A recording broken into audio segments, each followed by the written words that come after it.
मैं अब प्राण के जो अद्भुत जो गूढ़ रहस्य का जो बल है, उस बल के माध्यम से ही इस इतने भारी वजन को उठाने जा रही हूँ।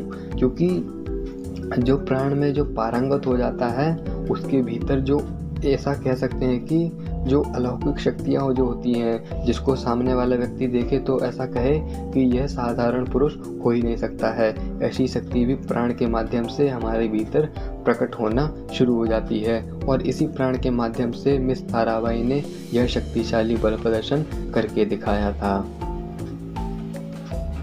इसके अलावा वह एक और शक्तिशाली बल प्रदर्शन करके दिखाती हैं, जिसमें वह अपने सिर के हिस्से से ही बैलगाड़ी का जो नुकीला जो हिस्सा होता है आगे वाला, उस बैलगाड़ी के नुकीले हिस्से को अपने सिर के समीप लेकर आती थी और अपने सिर से ही उस पूरी बैलगाड़ी को पीछे की तरफ धकेल दिया करती थी। और ऐसा करते वक्त जो नुकीला जो हिस्सा होता था बैलगाड़ी का, वह मिस ताराबाई के शरीर के भीतर उनका जो माथा जो है उसमें प्रवेश ही नहीं कर पाता था। तो यह होती है प्राण की अत्यंत शक्तिशाली विधि कि कोई व्यक्ति प्राण के माध्यम से अपने शरीर को इतना शक्तिशाली बना लिया है कि अब जो नुकीली जो वस्तु है, जो बैलगाड़ी का जो नुकीला वाला हिस्सा है, वह भी अब मिस ताराबाई के सिर में प्रवेश नहीं कर पा रहा है। यह होता है हठ योग के अंतर्गत। जो हठ योगी जो होते हैं, जो योग के माध्यम से हठ करते हैं और जो प्राण की जो गूढ़तम जो रहस्य है, उसके माध्यम से जो प्राण को अपने भीतर कंट्रोल कर लेता है, वही ऐसे शक्तिशाली बल प्रदर्शन कर सकता है।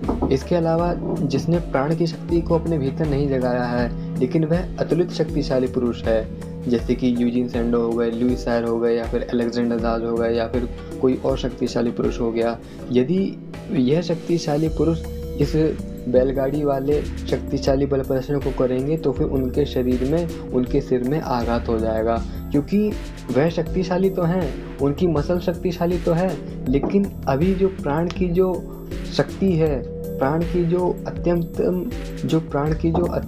गूढ़ जो शक्ति है, वह लुईस सायर के भीतर, अलेक्जेंडर जाज के भीतर, यूजीन सैंडो के भीतर अभी जागृत हुई नहीं है। इसलिए वह ऐसा शक्तिशाली प्रदर्शन कर ही नहीं सकते हैं। इसीलिए तो भारत के जो शक्तिशाली पुरुष हैं, वह अत्यंत शक्तिशाली इसलिए बन पाए क्योंकि प्राण की शक्ति के माध्यम से, मानसिक शक्ति के माध्यम से वह इतने शक्तिशाली बन गए कि असंभव सा दिखने वाला शक्तिशाली बल प्रदर्शन भी वह कर सकते थे। तो इस तरह का शक्तिशाली बल प्रदर्शन मिस ताराबाई भी करके दिखाया था। आगे वह एक और शक्तिशाली बल प्रदर्शन के बारे में बताते हैं। वह कहते हैं कि मिस ताराबाई जो थी, वह एक बैलगाड़ी होती थी जिस पर 8 से 10 व्यक्ति बैठे हुए होते थे और उन व्यक्तियों के वजन सहित जो बैलगाड़ी जो होती थी, वह मिस ताराबाई की छाती से गुजर के चली जाती थी। इस तरह का शक्तिशाली जो बल प्रदर्शन है, वह मिस ताराबाई लोगों के सामने करके दिखाती थी और ऐसा ही शक्तिशाली बल प्रदर्शन राममूर्ति भी दर्शकों के सामने करके दिखाते थे।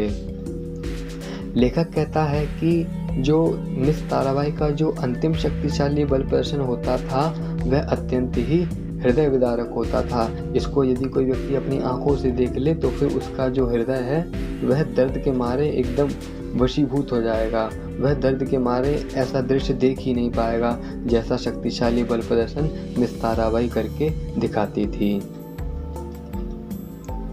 तो यह जो शक्तिशाली बल प्रदर्शन था, इसमें जो मिस ताराबाई जो थी, वह जो भाले होते थे, उन भालों के ऊपर वह लेट जाया करती थी, जिसमें लेखक कहते हैं कि 2 छड़ जो होती थी वह उनकी पीठ के नीचे होती थी और जो 2 छड़ें होती थी, यानी कि जो 2 भाले, जो नुकीलेदार जो 2 भाले होते थे, वह 2 घुटने के नीचे होते थे।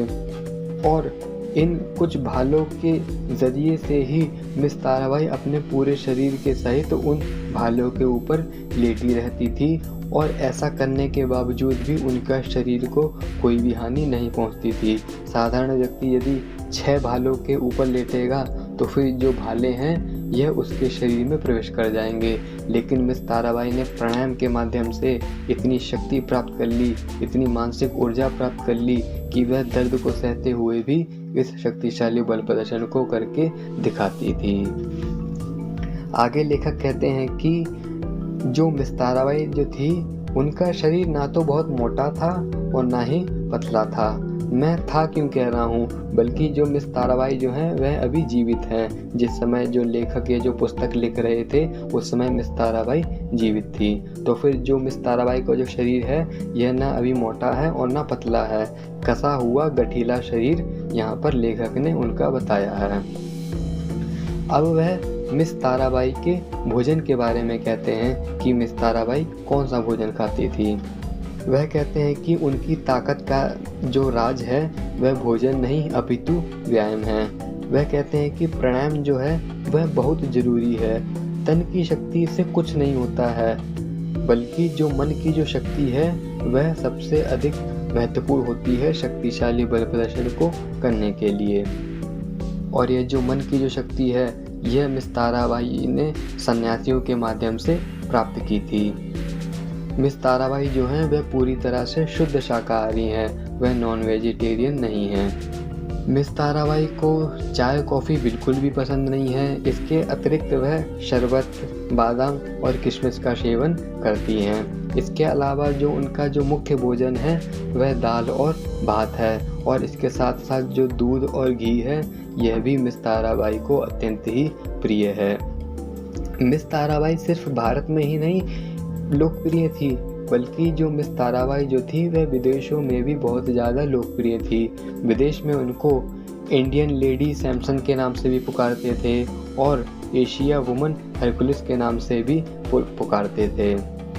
मिस ताराबाई ने कुछ समय के बाद गृहस्थाश्रम में प्रवेश किया था, और इनके गृहस्थाश्रम में प्रवेश करने के बाद जो इनका जो पुत्र हुआ था वह पुत्र पैदा होते ही मर गया था। इसके बाद लेखक कहते हैं कि जमशेदपुर के तिलक पुस्तकालय में जो मिस ताराबाई जो थी वह पेरेंट्स को, यानी कि उस समय के जो माता पिता थे उनको वह फिजिकल ट्रेनिंग से रिलेटेड, स्वास्थ्य शिक्षा से रिलेटेड जो लेक्चर होता था, जो उपदेश होता था उसको वह दिया करती थी। तो फिर उन्होंने उस समय जो उपदेश दिया था वही उपदेश यहाँ पर लेखक ने लिखा है, वह मैं आपको यहाँ पर पढ़कर बताता हूँ।